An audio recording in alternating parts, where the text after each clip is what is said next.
Pastora Elisete Malafaia.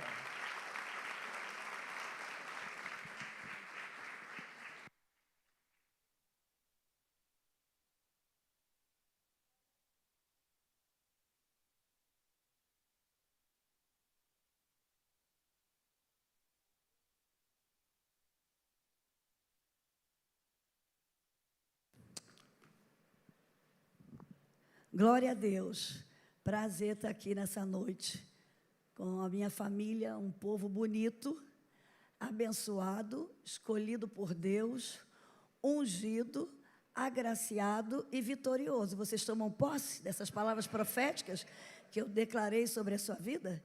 Né? Que você é uma pessoa bonita porque você é a imagem e semelhança de Deus, né? Abençoado, você tem a bênção de Deus, então você é um meio de felicidade nessa terra. Quem tem a bênção de Deus, vem a esse mundo para ser um meio de felicidade. Você é agraciado, você tem o favor diário de Deus na sua vida. Nós estamos aqui por causa desse favor, que se renova a cada manhã. E nós somos mais do que vencedores, nós somos vitoriosos, porque a nossa vitória já foi conquistada lá na cruz do Calvário, quando Cristo ali morreu por todos os nossos pecados, pagou a cédula do pecado que havia contra a minha vida e a tua vida. E se você já tomou posse do nome de Jesus, tem Ele como Senhor da sua vida, Satanás não tem mais nenhuma legalidade sobre você, sobre a sua família e sobre a sua geração. Você crê nisso? Eu creio e declaro todo dia que eu já sou mais do que vencedor através de Jesus Cristo, né? E a gente está aqui para fazer essas declarações proféticas, porque nós somos uma família frutífera. E nós fomos feitos para frutificar. Quando você vê lá a palavra frutificar, a primeira vez que aparece na Bíblia, aparece no livro de Gênesis, no capítulo 1, versículo 28. Diz, organizou o universo, Deus colocou tudo em ordem, e aí Ele criou o homem, e Ele disse assim para aquele homem, no versículo 28, frutificai, multiplicai, enchei a terra e governai a terra. Olha que coisa interessante. Aí Deus criou o homem e a mulher, um casal, porque família começa com um casal, com um casamento.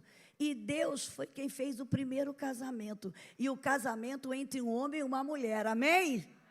Porque estou inventando uma modinha de casamento hoje diferente, de homem com homem, de mulher com mulher. Isso não é casamento. Casamento começou lá no Éden. E a palavra profética que Deus declarou no casamento foi essa: frutificai. Vocês vão gerar vida, vocês vão se expandir, vocês vão crescer.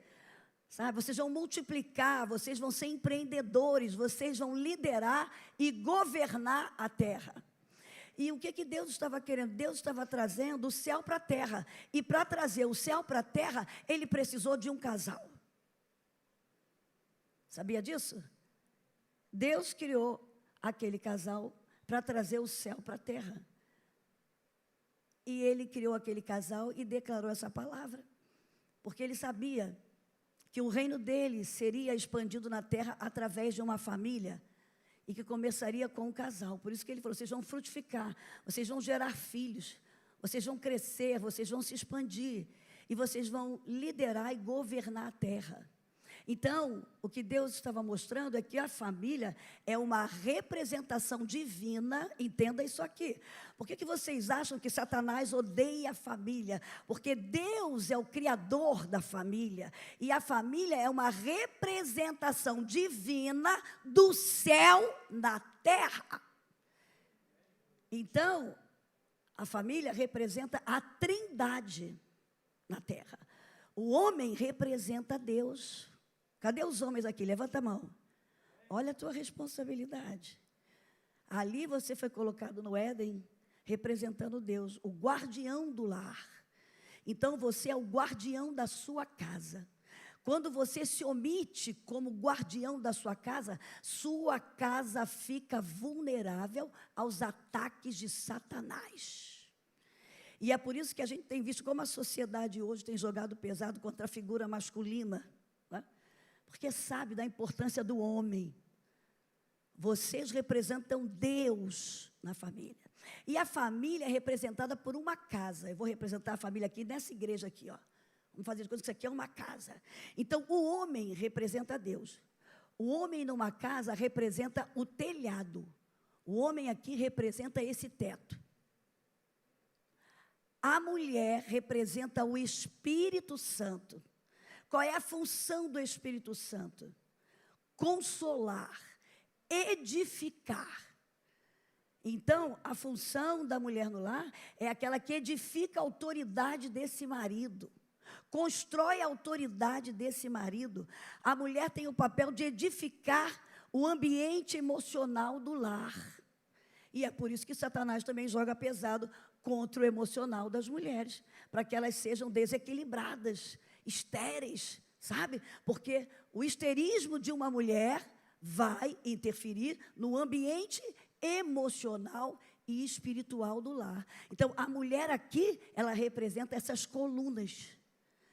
Tem colunas aqui está só a parede, mas dentro dessas paredes tem colunas que seguram esse teto. O teto aqui ficaria sem a coluna? O teto, vamos falar bem alto para a gente entender o que é família, sabe? Para você lutar pela sua família. O teto, esse teto aqui é importantíssimo. Se não tivesse esse teto, esse ambiente estaria vulnerável, não estaria? Vulnerável à chuva, né? A bichos, a bichos que poderiam entrar aqui dentro. Então, esse teto protege esse ambiente. Agora, esse teto se mantém de pé sem a coluna? Não se mantém. Então, olha como nós somos importantes na nossa casa. E Satanás sempre quis desvalorizar o papel da mulher. E a gente sabe que durante toda a história da humanidade, né, houve um ódio inconsciente do homem contra a mulher, que está lá em Gênesis 3,15, depois da queda, né? Está lá, e porém inimizade entre ti e a mulher e os seus descendentes. Mas da mulher vai nascer um que vai esmagar a cabeça da serpente. Porque o homem tem o sêmen, o esperma do homem é o sêmen, é a semente. Mas não adianta você só ter a semente. Você precisa de uma incubadora. Você precisa de um útero para que essa semente possa gerar um bebê. Do encontro com o óvulo. Então, homem e mulher são vitais da terra. São importantíssimos. Satanás sempre trabalhou colocando uma rivalidade entre o homem e a mulher, para que não pudessem frutificar e nem multiplicar. Então, guarde uma coisa aqui nessa noite. Deus trabalha com multiplicação. Quem tem a bênção de Deus vai ter multiplicação. E eu vi muita multiplicação na minha casa. Na minha casa eram 11 filhos, fora os agregados. E como o irmão falou de comida, né? A minha memória afetiva com comida é muito forte. Porque minha mãe cozinhava muito bem, e eram 11 filhos, uma família sem muitos recursos financeiros, mas ela fazia um angu, sabe? E fazia um frango com quiabo, que deixava a gente com água na boca, né? Fazia um quiabo com bacalhau, né? Fazia uma couve mineira, fazia um torresmo. E muitas vezes eu via lá, eu ajudava a minha mãe, não sou excelente cozinheira, eu ficava lá ajudando, lavando, a minha outra irmã, que é muito melhor de cozinhar, Elane e Edna. Eu já não sou tanto, eu era mais da casa, da limpeza, da faxina, né?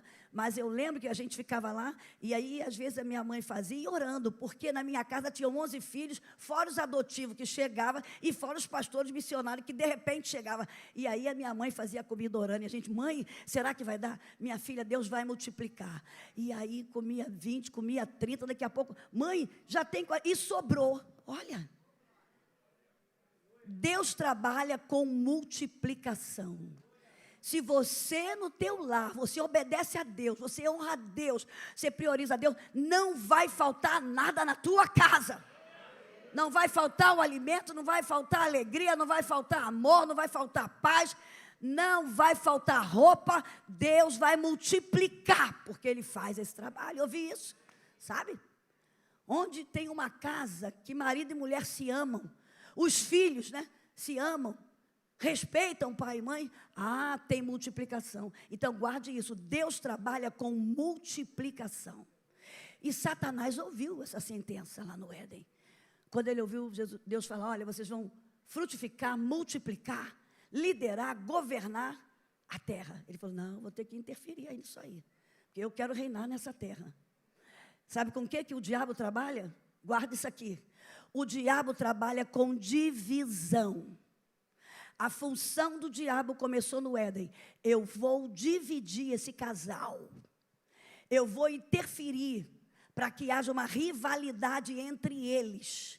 Porque aí eu vou impedir a frutificação deles. Eu vou impedir a multiplicação deles. Eu vou interferir na liderança deles.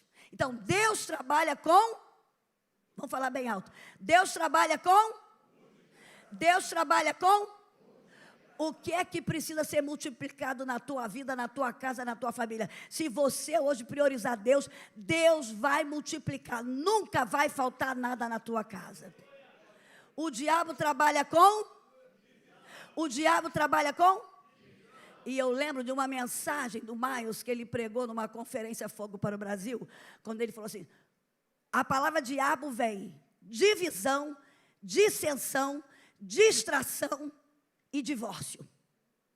Então a função de Satanás é separar o casal, porque ele separando, ele interfere no ambiente familiar, no mundo espiritual, no mundo emocional, no mundo físico e no mundo material. Mas vocês vão sair dessa conferência de família mais do que nunca, multiplicando amor a Deus, amor pela família, a alegria, a paz, a bondade, o perdão, porque você vai deixar um legado geracional.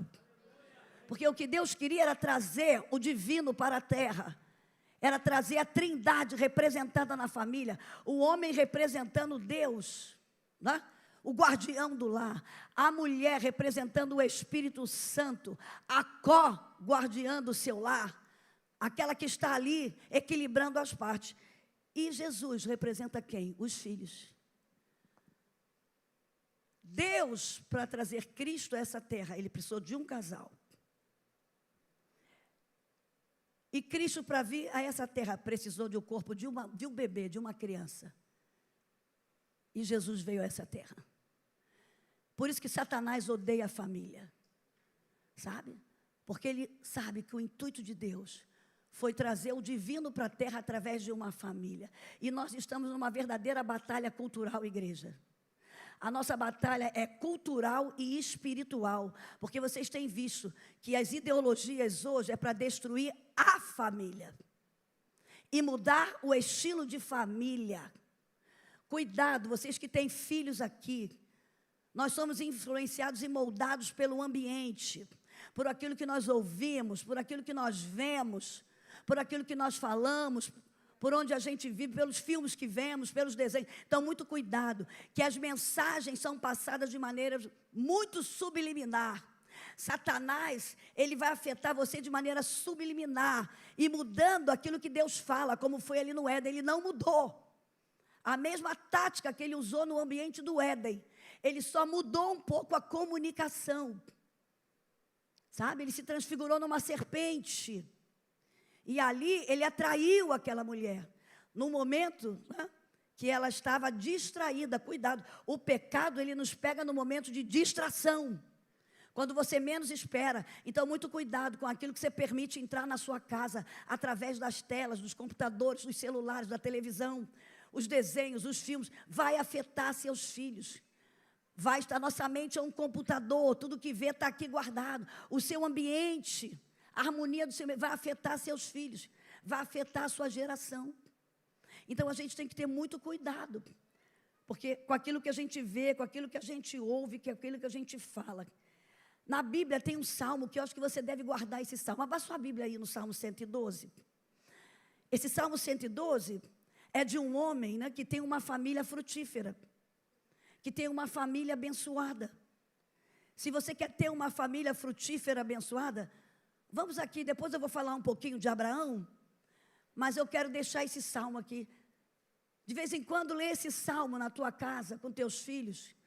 Coloque lá em algum lugar onde você possa guardar esse salmo. Diz assim, a felicidade daquele que teme a Deus, que prioriza a Deus. Diz assim, esse salmo, o salmista já começa adorando a Deus, louvando a Deus. Como é que você acorda todo dia? Você já acorda, pula da cama, pensando no que... Não, antes de acordar, respira. Não, mas 5 respiradas assim, sabe, profunda.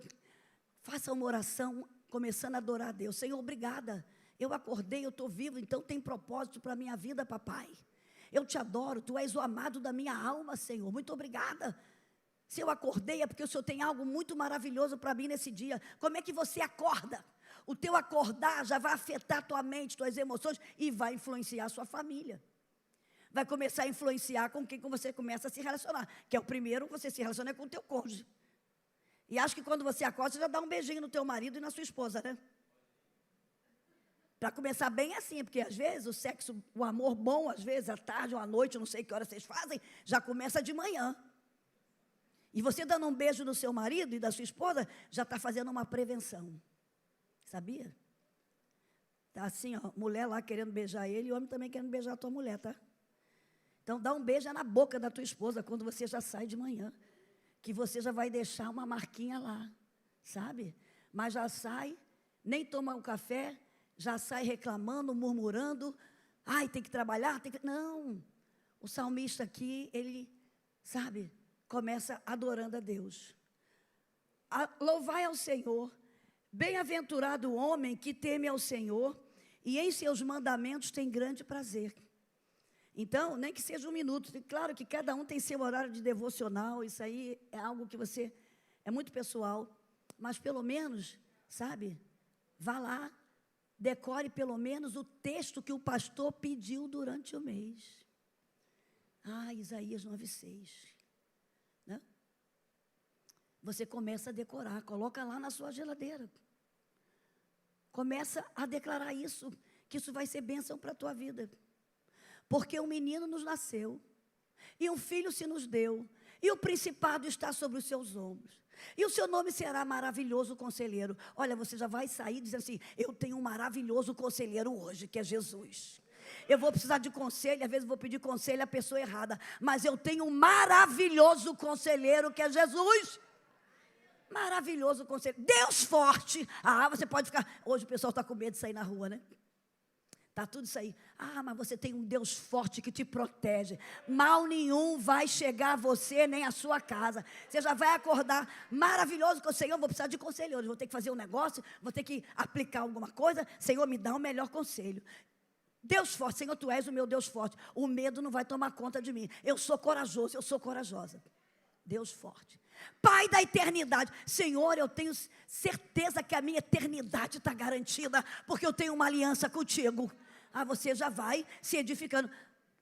Pai da eternidade, não importa, se eu morrer hoje, eu sei que eu tenho direito à eternidade, que eu vou reinar com Cristo em glória, pronto. Porque quem tem certeza da salvação não fica desesperado, não. O nosso final já está pronto. O nosso final já está pronto. Por que está desesperado? Se você tem certeza da tua eternidade. Pai da eternidade. Príncipe da paz. Pode o mundo estar um caos, mas meu coração tem paz. Porque aqui mora o príncipe da paz. Bate no seu coração, né, cara? Aqui mora o príncipe da paz. A paz do mundo é momentânea, passageira e irrisória. Mas a nossa paz vem de Jesus.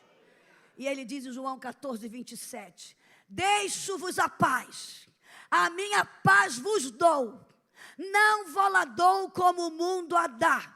Não se turbe e nem se atemorize. Tem gente hoje cristã em casa que nem sai com medo. Que negócio é esse? Eu atravesso essa linha amarela, vou para lá. O Senhor é o meu protetor e a minha paz. Claro que eu não vou abusar, que a gente não pode abusar, né?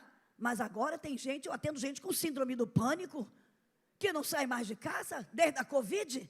Não, o Satanás te conhece e sabe como é que ele vai te paralisar. É te tirando a tua paz, dando uma crise de ansiedade generalizada, né? Um pavor.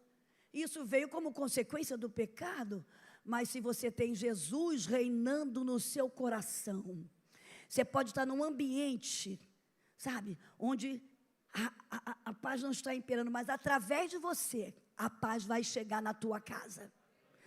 Através de você, a paz vai chegar. Você é autoridade espiritual dentro da tua casa, e Satanás não vai fazer legalidade lá. Sabia? Se é uma coisa que o diabo odeia é a paz, que a função dele é criar confusão, divisão. Agora, quando você é um promotor de paz, por isso que lá nas armas espirituais de Efésios 6, diz que a gente tem que calçar os nossos pés com o quê?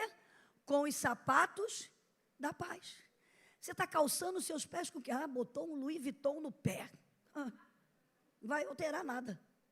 Só é mais caro. Botei uma coisa aqui, uma coisa de marca no pé. Gasta um dinheirão para colocar uma marca no pé. Faça o sacrifício de colocar o sapato da paz. Coloque os sapatos da paz nos teus pés. Onde você pisar, você é uma promotora de paz, um promotor de paz. Satanás não vai fazer bagunça quando chega um servo de Deus. Ele chega para organizar o ambiente. Chega para mudar o ambiente. 2 Coríntios 5,19, vamos do 17, que diz que quem está em Cristo, nova criatura é. As coisas velhas passaram. Você poderia ser até tido antes um promotor de briga, de confusão. Mas quando você recebe a aliança, o selo da marca de Cristo, você vira um promotor de paz. E aí diz que a nova criatura, com um novo pensar, um novo agir, um novo falar, um novo comportamento. E sabe o que você se torna? Você se torna uma pessoa de autoridade, você se torna ministro da reconciliação. Porque você entendeu sobre reconciliação. Quando você veio aqui no altar e você recebeu Jesus como Senhor da sua vida, Jesus te reconciliou a Deus. Você entende que você está sendo reconciliado a Deus por causa de Jesus. Ele é o nosso mediador, Ele é o nosso advogado. Ele é o nosso intercessor. E quando você recebe Cristo na sua vida, faz uma aliança com Deus, você também vai se tornar um mediador. Você vai se tornar um intercessor. Você também vai se tornar um ministro de reconciliação nessa terra. Você vai levar sua família, que ainda não é cristã, a se reconciliar com Jesus, a ter um encontro com Jesus. É isso que a gente tem que fazer. E a gente faz isso como? Sendo promotor de paz. Porque eu conheço alguns crentes, quando se converte, né? Ele quer converter todo mundo, ele quer brigar com todo mundo. Ele quer que a pessoa aceite Jesus na marra. Não é assim não, meu filho. Não é na marra não, você ainda escandaliza as pessoas. A sua vida vai ser a Bíblia que ele não vai ler. A gente está pregando muito com a tua boca e despregando com a tua vida. Que a sua vida seja uma carta aberta para a tua família. Um dia eu estava ouvindo a pastora Edmeia pregando e ela falou, olha, eu tive um filho adolescente, não foi fácil, adolescente nessa fase, né? E eu mandava ler a Bíblia, não lia. Aí o Espírito Santo falou comigo, sabe qual é a Bíblia que o teu filho vai ler? Teu comportamento. Como você trata, o que você fala para ele, o que você fala das pessoas, o que você fala da igreja. Você é a Bíblia que os teus filhos vão ler. Está obrigando o filho a ler a Bíblia, ele vai ler, não vai entender nada, mas se você for uma Bíblia ambulante dentro da tua casa, ninguém da sua casa vai se perder. Ninguém da sua casa vai se perder, porque nossos exemplos falam mais alto. Nossos comportamentos falam mais alto. Está aqui na memória deles, ó. Eu tenho coisas na minha memória dos meus pais, que eles não precisaram falar. O modelo de vida deles. O modelo de vida deles me impressionava. Eu admirava. E hoje, sem perceber, eu faço algumas coisas. Porque a gente tem um inconsciente que capta tudo. Isso aqui é um computador. Então, muito cuidado com aquilo que você fala dentro da tua casa. Com as palavras que você fala, com o seu comportamento. Seus filhos estão percebendo e captando tudo. Seja a Bíblia que seus filhos vão ler. Seja a Bíblia que seus vizinhos vão ler. Seja a Bíblia que o seu melhor amigo que você está tentando levar na igreja vai ler. E através das tuas atitudes, eu quero esse Jesus que você tem. Eu quero esse Jesus que você está expressando aí. No meio do conflito, você não fala palavrão. Você não está no grupo de WhatsApp fazendo brincadeira indecorosa. Você não canta mulher nenhuma aqui no trabalho. As mulheres te tentam e você é um homem direito.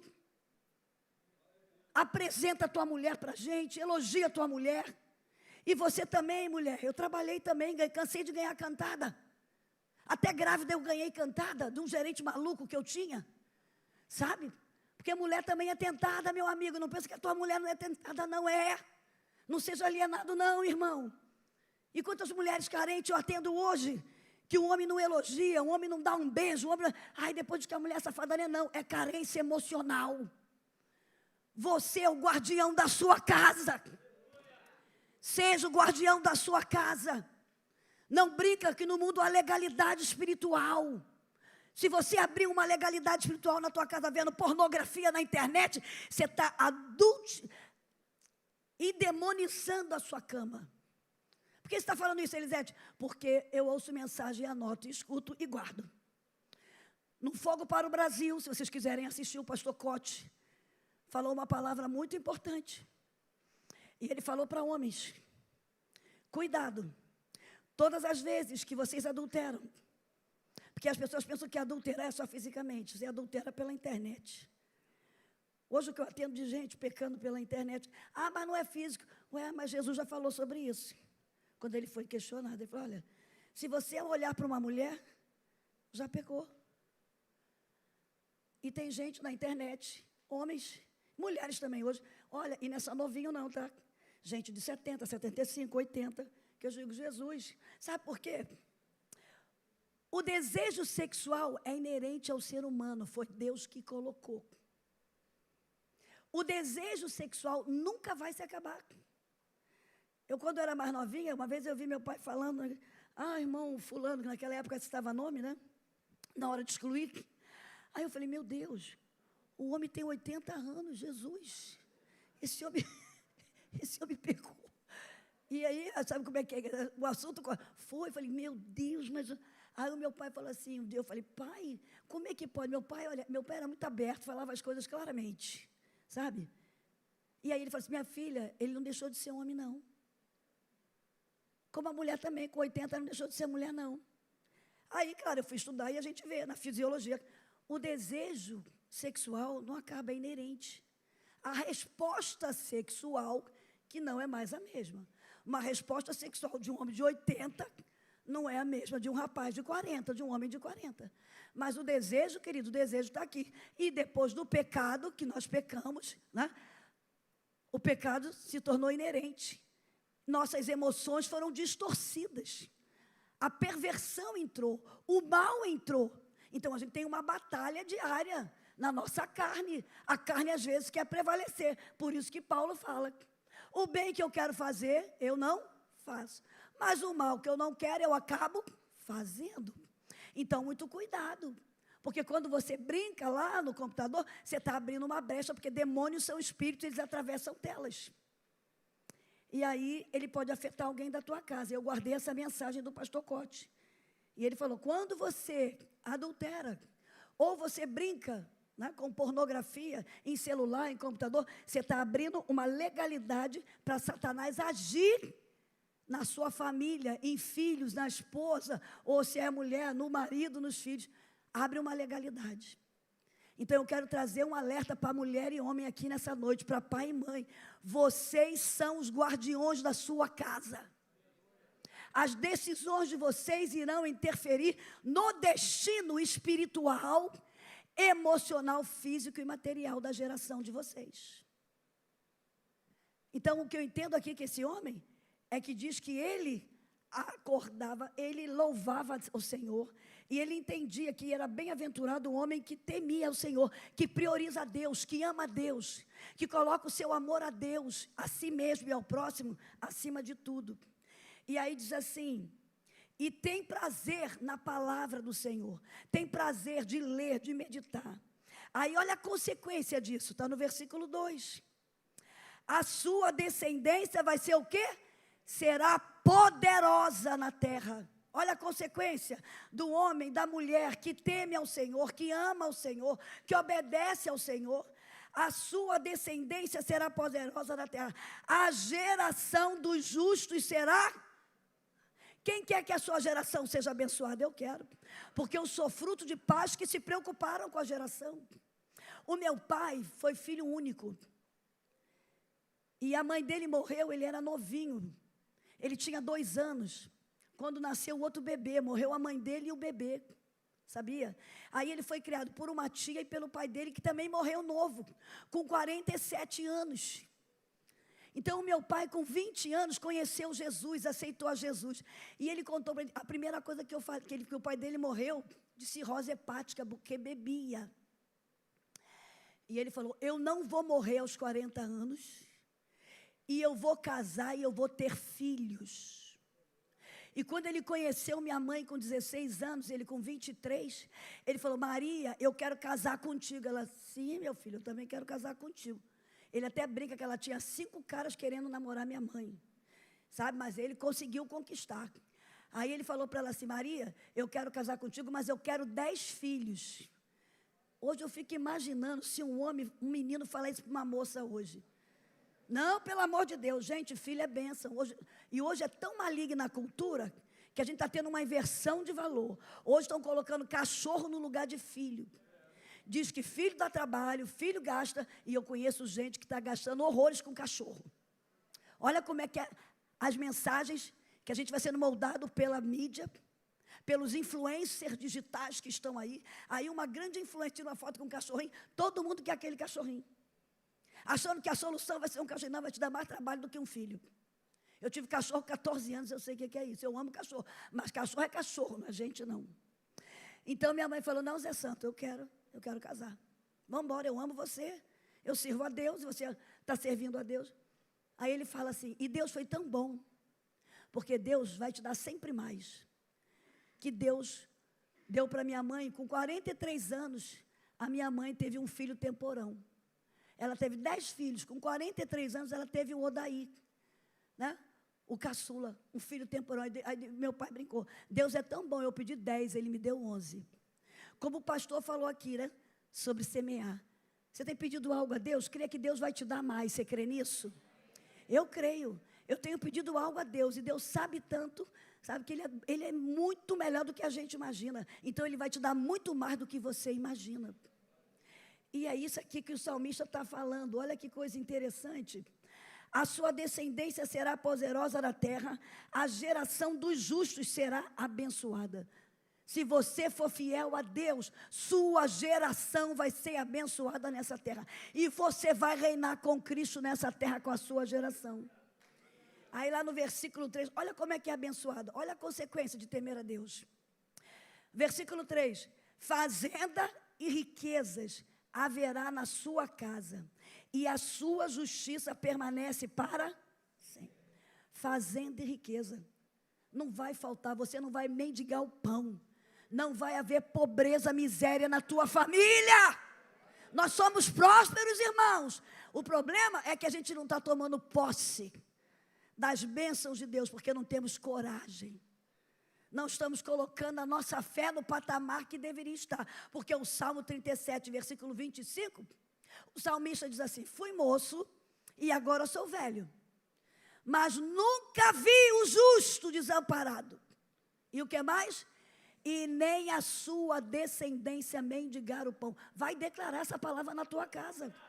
Está desempregado, você é dizimista, você é fiel, você abençoa o pobre, você tem autoridade diante de Deus para declarar essa palavra. Pai, a tua palavra diz, o salmista diz, eu fui moço, agora eu sou velho, mas eu nunca vi um justo desamparado, nem a sua descendência mendigar pão. Então, Senhor, abre uma porta de emprego, me dê sabedoria, me capacita para eu fazer algo, porque eu quero prosperar, e a minha descendência vai ser abençoada nessa terra.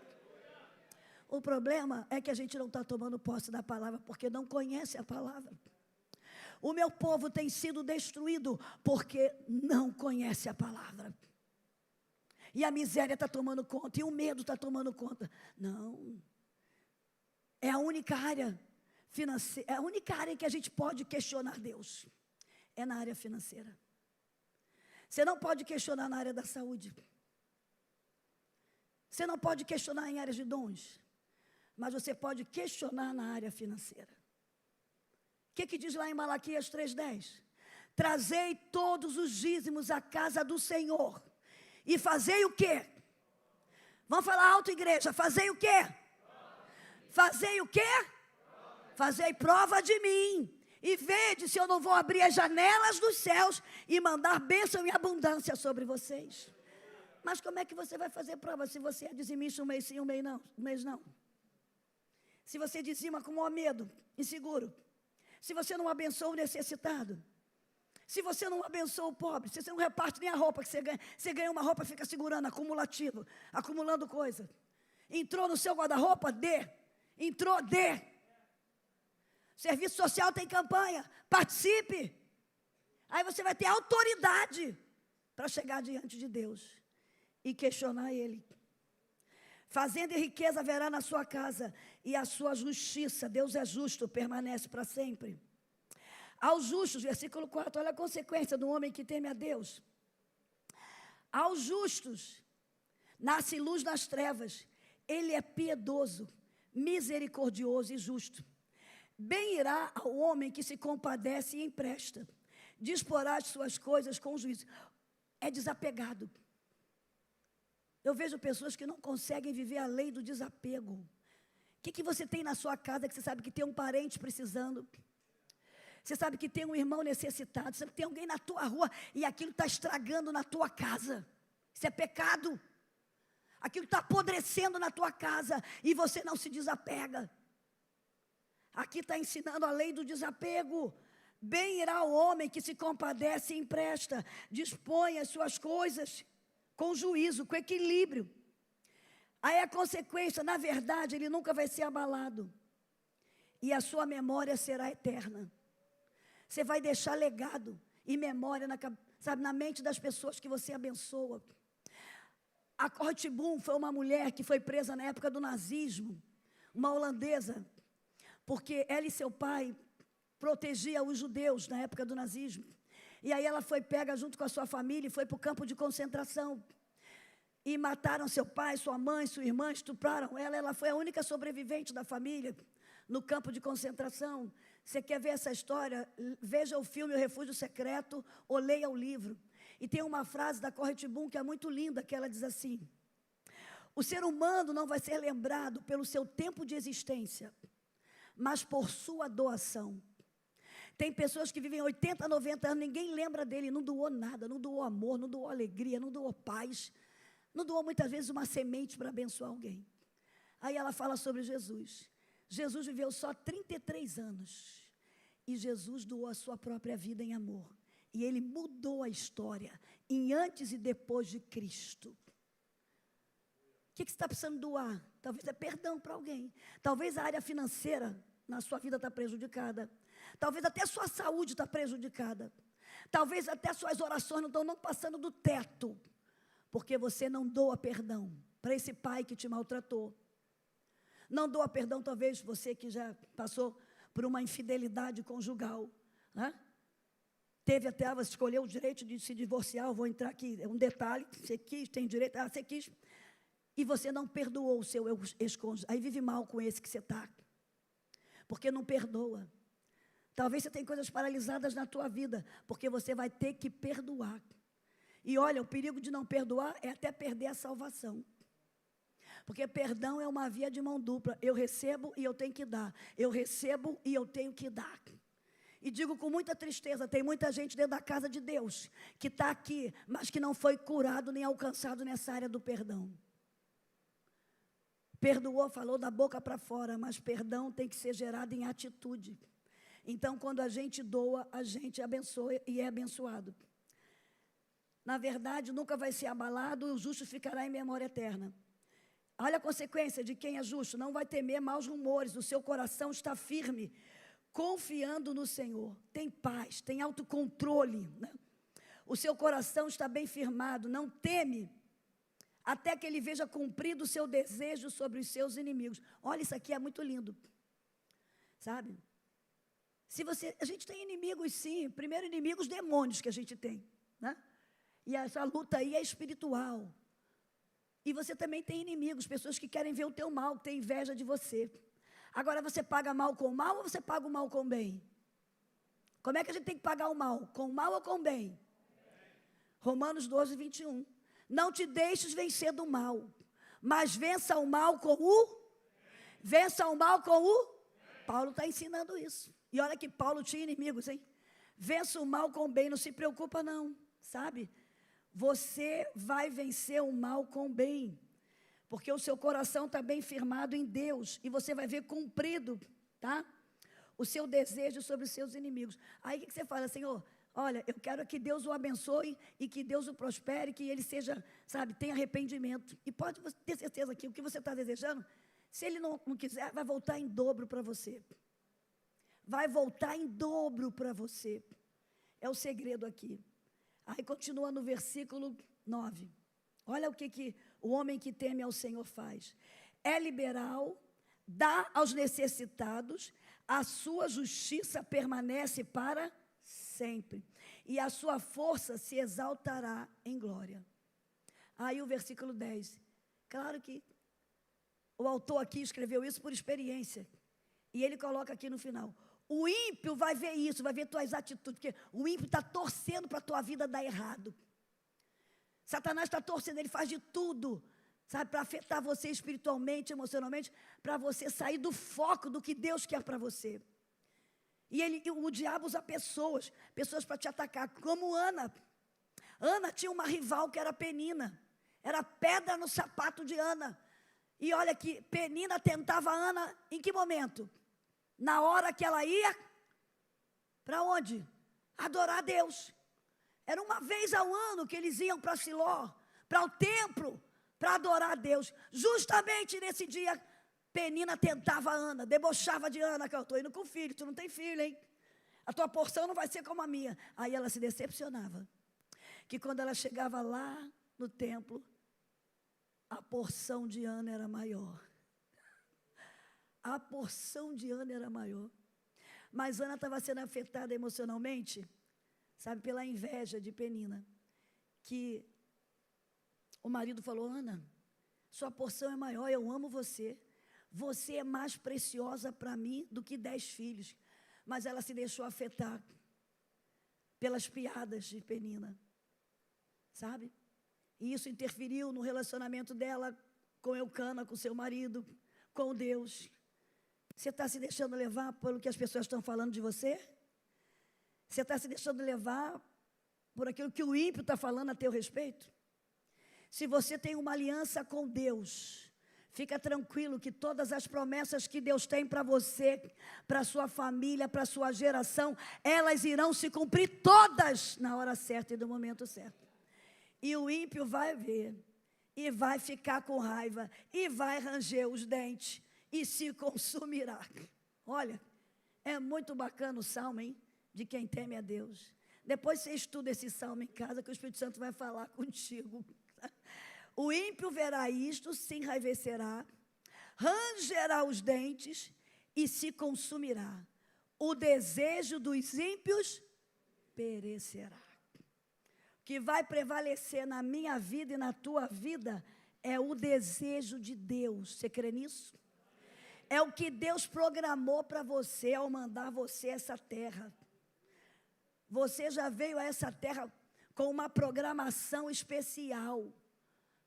A Bíblia diz em Efésios 1:3 que antes da fundação do mundo, Deus já havia nos abençoado com toda a sorte de bênçãos no mundo espiritual. Você e eu já estávamos na mente de Deus, com a promessa da bênção de Deus no mundo espiritual. E eu creio que a bênção de Deus no mundo espiritual determina sobre o meu mundo emocional, sobre o meu mundo físico e sobre o meu mundo material. Você crê nisso? Que a bênção de Deus sobre a sua vida determina nessas 3 áreas da sua vida, espiritual, emocional e física. Então dá um amém bem forte. É assim seja, amém, é assim seja. Creia nisso, porque a promessa está lá. Você pode orar essa palavra. Deus, eu não estou entendendo que eu estou passando por isso. A tua palavra me diz que o Senhor já me abençoou antes da fundação do mundo, com toda a sorte de bênçãos no mundo espiritual. E a tua palavra me diz em Efésios 1:6 que eu fui criado para louvor da sua glória. Senhor, eu quero que a minha vida seja para louvor da sua glória. Tudo o que eu fizer, Senhor, Me dê sabedoria, me dê discernimento espiritual, me dê espírito de revelação, para que tudo aquilo que eu fizer seja para glorificar o teu nome, não para envergonhar o teu nome. E Deus te dá. E para finalizar, eu quero falar de Abraão.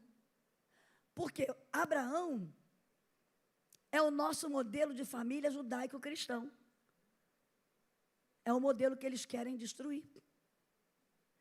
O modelo de família judaico-cristão. Porque Deus, quando olhou para a humanidade, viu o coração de Abraão e falou: eu vou começar um modelo de família judaico-cristão com Abraão. Aí lá no livro de Gênesis, capítulo 12, você vai ver Deus falando com Abraão. Deus falando: Abraão, sai da tua terra, da tua parentela. Eu vou começar com você uma nação. Através de você, eu vou formar uma família. Abraão, e em ti serão benditas algumas famílias. Quantas? Quantas? Em ti, Abraão e Sara, serão benditas todas as famílias da terra. Nós estamos aqui por causa desse casal, Abraão e Sara, que resolveu ouvir a voz de Deus, obedecer a voz de Deus, vivenciar a lei do desapego, largar pai, largar mãe, largar casa. Abraão era rico, Abraão e Sara. Abraão morava em lugar com tudo do bom e do melhor, sabe? Com todos os privilégios. Mas Deus falou: vou começar com você algo novo. E para começar com você algo novo, você vai ter que deixar tudo que é velho. Tudo que você, crenças, valores que você herdou da tua família. Você vai passar a ter uma nova mentalidade, um novo pensar, um novo agir, um novo falar, um novo comportamento. Você agora vai aprender a ser guiado por mim, orientado por mim. E aí você vê quando Deus fala com Abraão, Gênesis 12, 1 a 5. Ora, o Senhor disse a Abraão: sai da tua terra, da tua parentela, da casa de teu pai, para a terra que eu te mostrarei. E eu vou fazer de você uma grande nação. E eu vou te abençoar, e eu vou te engrandecer o teu nome, e você vai ser uma bênção. E eu abençoarei os que te abençoarem, e eu vou amaldiçoar os que te amaldiçoarem. Olha a autoridade que Abraão ia ter, dada por Deus a ele. E em ti serão benditas todas as famílias da terra. Assim partiu Abraão, como o Senhor lhe tinha dito, e levou Ló com ele. E era Abraão da idade de 75 anos, quando saiu de Harã. Sabe o que eu quero dizer para você? Não importa quem você foi até hoje, não tem idade para Deus te mudar. Você pode estar com 70, com 80, que Deus tem o poder de transformar toda a tua história. Deus só precisa de um para começar uma mudança numa família. Deus só precisa de um, e um nessa noite é você aqui. Eu não sei como é que é a sua família, eu não sei o que você herdou, eu não sei o que está acontecendo. Eu sei que se você quiser realmente fazer uma aliança com Deus, levar a sério essa aliança, vai começar uma mudança como começou na vida de Abraão. Ele não foi mais o mesmo homem. Saraí também não foi mais a mesma mulher. Houve uma mudança de história. Então eu anotei aqui: Deus não escolhe famílias perfeitas. Deus escolhe famílias disponíveis e obedientes.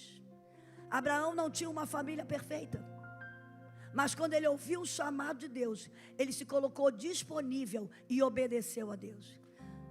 Você quer ser uma pessoa disponível na mão de Deus essa noite? Você quer ser uma pessoa disponível na mão de Deus essa noite, para Ele te usar como Ele quer, para Ele usar a sua família como Ele quer? Então esteja disponível e obediente. Se coloque nas mãos de Deus. Levanta a sua mão e repete assim comigo: Senhor Jesus, começa comigo a mudança que o Senhor quer fazer na minha vida, na minha família, na minha igreja, na minha cidade, na minha nação. Começa comigo. Eis-me aqui. Usa-me, Senhor. Eis-me aqui. Usa-me, Senhor. Eu só preciso da tua bênção. Eu quero a tua bênção na minha vida, em nome de Jesus. Está feito. Começou já com você. Foi o que Abraão fez. Abraão se colocou disponível, eis-me aqui, Senhor. E aí ele teve que ser sensível e obediente à voz de Deus. Então Deus não escolhe famílias perfeitas. A minha não era, do meu pai e da minha mãe, a minha também não é, dos meus filhos não são. Mas eu ensino, esteja disponível e obedeça. Porque se você obedecer, é uma promessa em Isaías 1,19.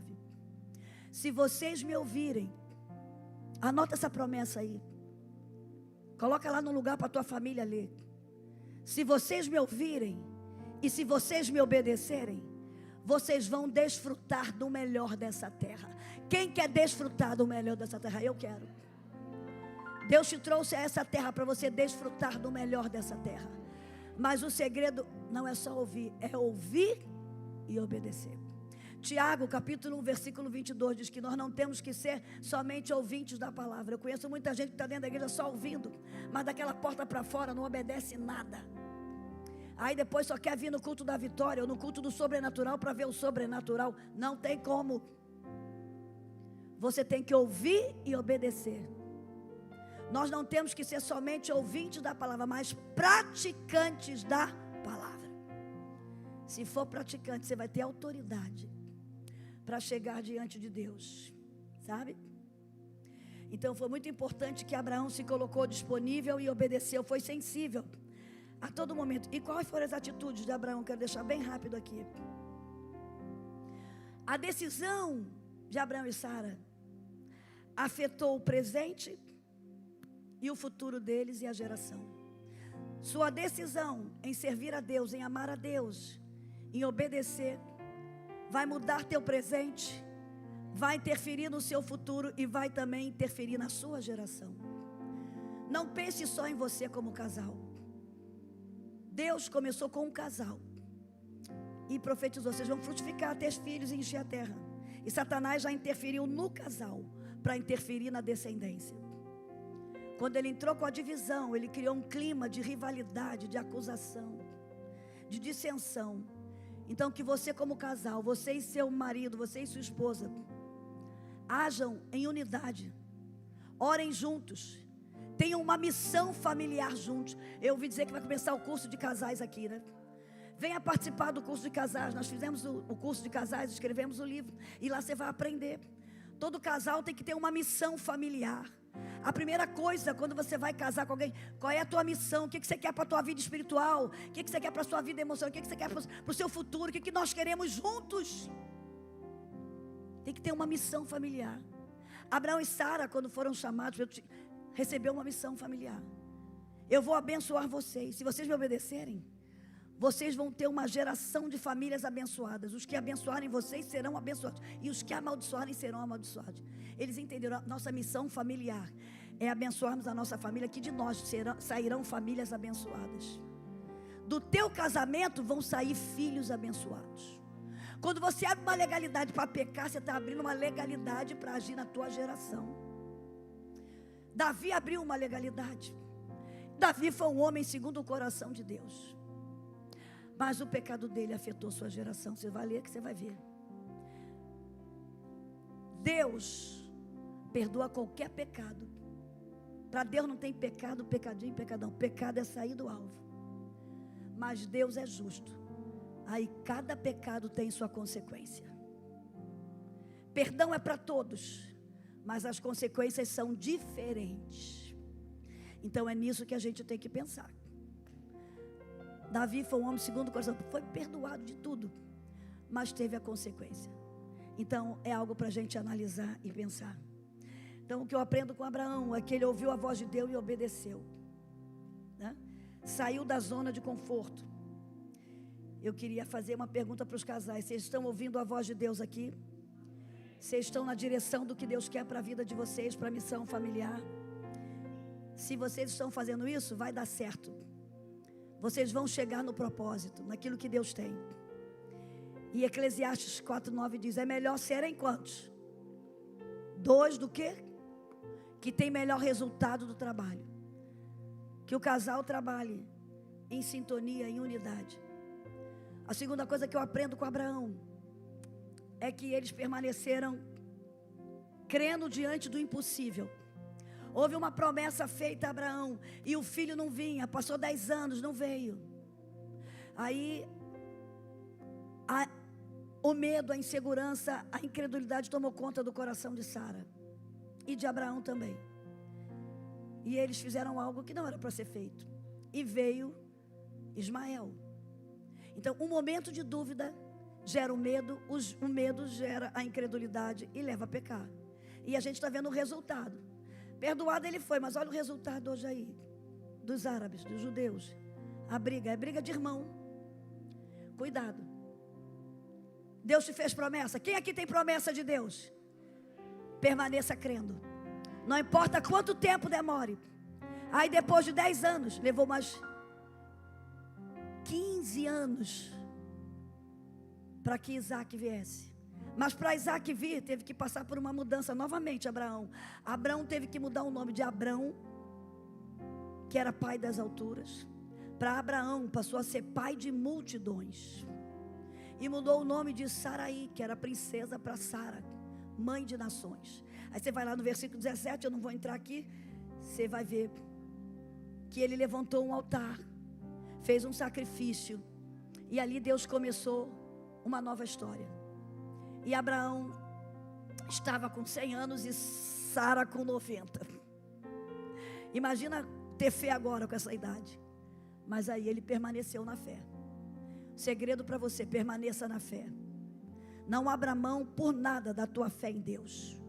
Por isso não abra mão da palavra. A Bíblia diz que a fé vem pelo e ouvir. E é por isso que Satanás faz de tudo para tirar a palavra da nossa vida. Porque na hora da crise, sabe, se você só tem coisa na tua cabeça que não edifica, se só tem brincadeira de WhatsApp, umas coisas que eu fico vendo por aí que não edifica, que não leva a nada, sabe? Aí você fica em desespero. Agora, se você tem a palavra, a sua fé vai ser alimentada. E você vai ver o cumprimento das promessas de Deus. Então, não abra mão da sua fé. Porque nesse momento da adversidade, é a sua fé que vai te levar para o sobrenatural.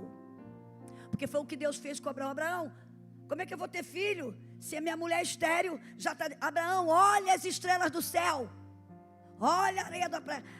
Deus fez ele ver o sobrenatural com a imaginação dele. Exercite o teu sobrenatural usando a tua imaginação. Porque a fé, ela atua no sobrenatural usando a nossa imaginação. Por isso que diz Hebreus 11:1, a fé é o firme fundamento das coisas que se esperam e a convicção das coisas que se não veem. Para atuar pela fé, irmãos, só você sendo um ser sobrenatural. E como a gente não é da terra, nós somos sobrenaturais mesmo. Amém? Você é sobrenatural, você não é dessa terra. Por isso não fica pegadinho demais essa terra aqui não. Você é do céu, nós viemos do céu e nós vamos voltar lá para reinar com Cristo em glória aqui, com o corpo glorificado, com o corpo sobrenatural, né? Então, permaneça crendo mesmo diante do impossível. E a terceira coisa, não deixe de edificar altar. Abraão era um homem de altar. Ele erguia altar na sua casa, o altar dele pessoal. E ele tinha também o altar lá fora, na sociedade. As pessoas viam que Abraão era um homem de altar. Seja uma pessoa do altar. Você tem edificado o seu lar. O seu lar é a primeira igreja. O seu lar é o seu primeiro altar. Na tua casa tu tem lugar para tudo, não tem? Para geladeira, para TV, né? Estou vendo aqui a decoradora de ambiente, ela é boa nisso. Ela sabe, foi lá na minha casa, ela viu, eu moro há 20 anos na mesma casa, sem mexer. Esse ano eu falei, meu filho, no final do ano eu quero arrumar minha casa, porque 20 anos aqui, eu já estou enjoada desse móvelzinho sem trocar. 20 anos o mesmo móvel, ó. Falei, não, agora eu vou mudar. Tem que mudar algumas coisas aqui, misturar o antigo com o novo, né? Ela foi lá, aí eu quero fazer um quartinho embaixo, porque sabe que depois dos 60, subir escada toda hora, não, tem que quartinho embaixo. Já estou pensando no futuro, né? Aí tem lugar para geladeira, tem lugar para tua cama. E o teu altar? Você tem um altar na tua casa? Para você? Um altar onde você vai lá, se ajoelha, chora, ora, fala com o papai do céu? Você tem esse espacinho na tua casa? Você tem a TV lá na sala, você senta, liga lá, tá. A Talvez o altar é aquela sala, aquela televisão de não sei quantos metros. Mas não tem um altarzinho lá para você orar. Um espaço que é só você e Deus. Não importa, seja dentro do seu close. Quem viu o quarto de guerra entende o que é altar, né? Quem aqui viu o quarto de guerra? Quem não viu, aconselha a ver. Você vai ver lá. O altar da irmã era o closet dela. Ela estava lá orando todo dia. O teu espacinho. Sabe? Você tem que ter. Abraão tinha o espaço do altar dele, na casa dele. No seu lar tinha altar. E fora também ele tinha altar. Né? Então, a quarta coisa. Abraão gerou um legado que alcançou gerações. Nós estamos aqui por causa de Abraão e Sara. Fica de pé. Quem tem uma vida de altar, quem se coloca disponível e obedece à vontade de Deus, quem persevera na fé, pode ter certeza, o seu lar vai ser um lar frutífero. O seu lar vai ser um lar de adoração. O seu lar vai ser um lar de oração. O seu lar vai ser um lar onde vai reinar o perdão, a paz, a alegria. Vai haver uma atmosfera espiritual. As pessoas vão entrar na tua casa e vão dizer, tua casa é diferente. Outro dia uma vizinha bateu na minha casa, ela estava em desespero. De vez em quando bate uma lá. Porque elas sabem. Elas conhecem. E aí, eu vim bater aqui. Eu estou precisando de alguém que interceda a Deus por mim. Eu não sou nem da tua religião, mas eu sei que vocês falam com Deus. Você pode orar por mim? Eu falei, pois não, entra aqui. Né? Aí elas entram na minha casa e falam, nossa, a tua casa é diferente. É um ambiente diferente. Na minha casa entraram vários jornalistas. E eu fazia questão, vamos sentar aqui na mesa. Botava aquela mesa bonita com café. Aí umas duas falaram comigo, nossa, vocês são diferentes, vocês não têm nada a esconder. Aí ela foi na minha sala de TV, e na minha sala de TV eu tenho foto da minha história de vida. Eu com meus filhos, os casamentos dos meus filhos, né? Meu pai, minha mãe, minha família do meu pai, minha família do meu sogro, a foto de toda a família junto. Ela falou, eu nunca, de todas as entrevistas que eu já fui e fiz, eu nunca fui numa casa que eu visse a família toda junta, do homem e da mulher. Eu falei, mas isso somos nós. Nós amamos a família, porque nós reconhecemos o valor que Deus deu à família. Sabe? A sua família vai fazer diferença nessa terra em nome de Jesus. Você como casal é importantíssimo. Leve a sério o compromisso que vocês fizeram no altar. Eu vou amar, eu vou proteger, eu vou honrar, eu vou sustentar, até que a morte separe. Hoje tem alguns casamentos que alguém faz, nem fala, não, eu faço casamento, eu falo, você promete amar, honrar, respeitar, proteger, até que a morte separe.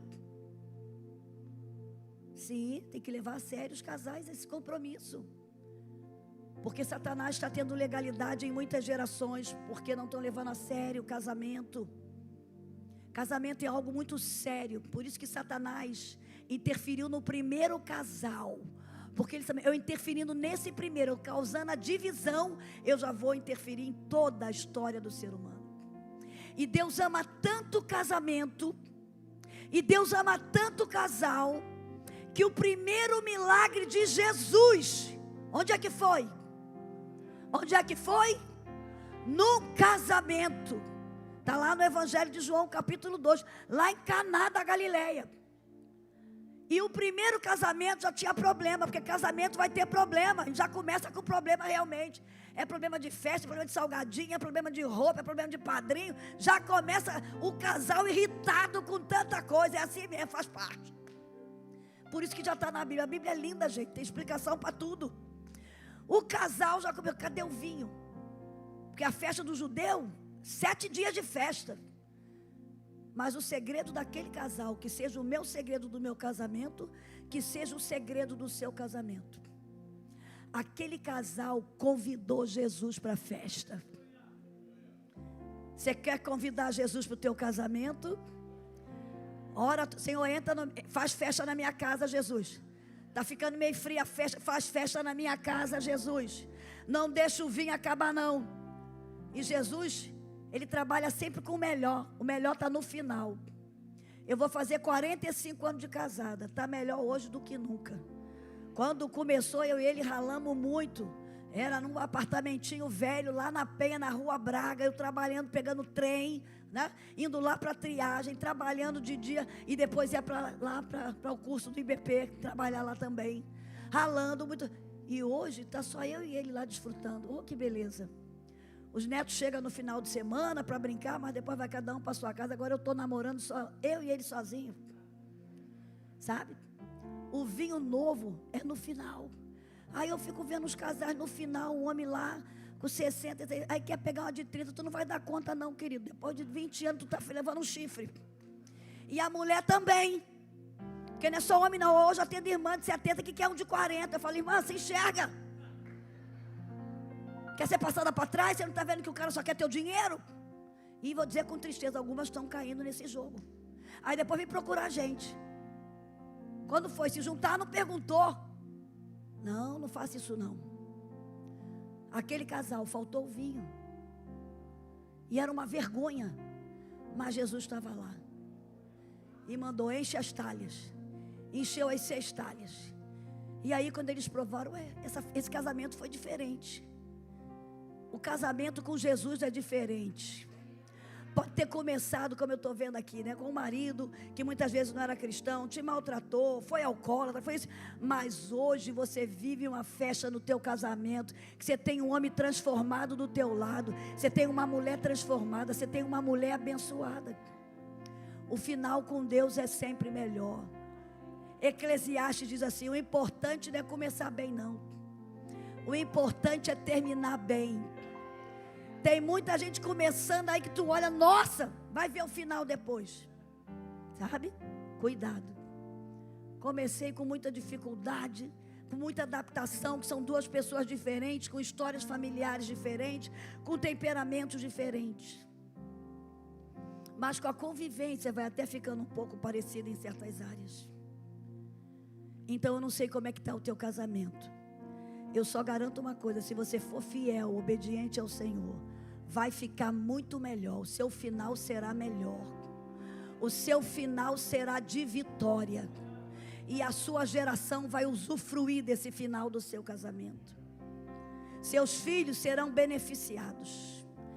Porque Jesus estava lá no primeiro milagre, não é à toa. Deus começou lá com o casal, o diabo interferiu. Jesus veio para sinalizar. Eu vou fazer um milagre também no primeiro casal, que já vai começar com uma dificuldade, mas eu cheguei para dar a solução. Eu não sei qual é o problema que você está atravessando no seu casamento, eu sei que Jesus está aqui nessa noite, e o vinho novo vai ser melhor em nome de Jesus. Eu queria finalizar fazendo 2 orações. A primeira não sei se vai ser possível, mas esse momento final, eu gostaria de saber se tem um amigo, uma amiga aqui nessa noite, que veio a convite a essa conferência, e ainda não tem uma aliança com Deus. Nunca confessou Jesus como Senhor da sua vida. E nós gostaríamos de orar por você. Nós gostaríamos de abençoar você. E eu creio que através de você, a sua família vai ser abençoada, a sua geração também. Então a Bíblia diz que uma alma vale mais do que o mundo inteiro. Então você é muito importante. Deus só precisa de um para começar a mudança. E eu queria saber se tem um amigo, uma amiga aqui nessa noite que quer abrir seu coração, deixar Jesus entrar e fazer morada. Você quer receber Jesus no seu coração. Eu gostaria que, se você está aqui, não tenha vergonha não. Venha aqui à frente, eu quero apertar a sua mão. Nós como igreja queremos orar por você. Será que tem um amigo ou uma amiga aqui nessa noite, uma moça, um rapaz, que veio a essa conferência de família e quer aceitar a Jesus, quer confessar Jesus como Senhor da sua vida? sabe? É um momento de mudança, de decisão. Você vai ver. Cristo vai fazer uma mudança radical. Se tem, sai do seu lugar. Eu não vou demorar por causa da hora. Mas uma alma é tão importante que a Bíblia diz que uma alma vale quanto, gente? Qual é o valor de uma alma? Uma alma, a Bíblia diz, vale mais do que o mundo inteiro. Uma alma é muito valiosa. Uma alma é muito importante para Deus. E é por isso que todo final de culto nós reservamos esses momentos finais para abençoar a você, alguém que esteja aqui que ainda não tem esse Jesus. Então, se tem alguém, sai do seu lugar. Não tenha vergonha, não. Um dia todos nós tomamos essa decisão. Ou quem sabe, talvez você está aqui, você já até pertenceu a uma igreja, mas você está longe dos caminhos do Senhor. E nós queremos orar por você, para você retornar, para você voltar, para você renovar a sua aliança. Tem alguém? Tem alguém aqui nessa noite que quer aceitar a Jesus? Quer receber Jesus no seu coração? Ou quer voltar para Jesus? Sai do seu lugar em nome de Jesus. Eu sei que é um momento de oração, de intercessão. É um momento de decisão. E é um momento de batalha espiritual. Será que todo mundo aqui tem Jesus no seu coração? Já confessou Jesus como Senhor da sua vida? Se tem, amém. Se todo mundo aqui já tem esse compromisso, que Deus abençoe. Agora eu gostaria de orar pelos casais. Quem está aí perto da sua esposa, dê a mão, né? Você que está aí. Você que está aqui, né? Que quer casar, comece a orar. Peça ao Senhor que te dê uma pessoa que venha para somar com você, não dividir. Que venha para ser bênção. E você tem que se conscientizar que você vai casar para abençoar. Porque você já tem a bênção de Deus, você já é um meio de felicidade. Então não case querendo, sabe, que o outro te faça feliz. Não, você vai fazer a pessoa feliz e ela vai te fazer feliz. Porque já é feliz, sabe? E vamos acabar com essa história. É metade da minha... Você não é metade, você é inteiro. Tem uns jargões aí totalmente errados. Não existe negócio de metade. Você não é metade da laranja de ninguém. Você é uma laranja inteira que vai se encontrar com outra laranja inteira, que vai passar no liquidificador e dar um suco gostoso. Sabe? Porque o liquidificador é as adversidades. Em vez de afastar, não, vocês vão produzir algo muito bom. A produção, sabe, da adversidade de vocês vai servir de bênção para vocês e de bênção para outras famílias. Vocês serão referenciais para outras famílias na hora da adversidade, né? Senhor Jesus, nós estamos aqui como igreja, queremos abençoar esses casais que estão aqui, e eu tenho certeza que eles estão aqui se comprometendo a ser a cada dia melhor. Eu abençoo cada casal aqui, com o teu amor, com a tua graça, com a tua bondade. Eu declaro que Satanás não vai ter nenhuma legalidade sobre o lar deles. Nós abençoamos seus filhos, a geração deles. Eu declaro que a geração deles será poderosa na terra.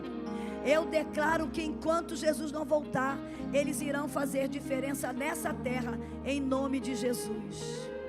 Só para finalizar, é que eu esqueci que eu fiz uma declaração. Raíssa, você colocou lá a declaração? Então coloca aí que a gente vai declarar junto. Eu já pode vir aqui, pastor, para eu já ir passando para tu. Coloca aí, agora que eu lembrei, eu fiz uma declaração. Vamos fazer essa declaração profética. Você vai fazer essa declaração com fé. Vamos lá? Senhor Jesus, como Abraão e Sara, queremos ouvir a tua voz e obedecer. Que a tua presença seja constante em nosso lar. Que nossas vidas sejam um altar agradável e fiel a ti em tudo. Que todos os propósitos sobre a minha vida, família e geração se realizem de acordo com o teu querer. Eu creio e declaro, na autoridade do nome de Jesus, que eu e a minha família reinaremos em glória com Cristo nessa terra. Você crê nisso? Pode dar um glória a Deus bem forte, um aplauso. Deus abençoe vocês.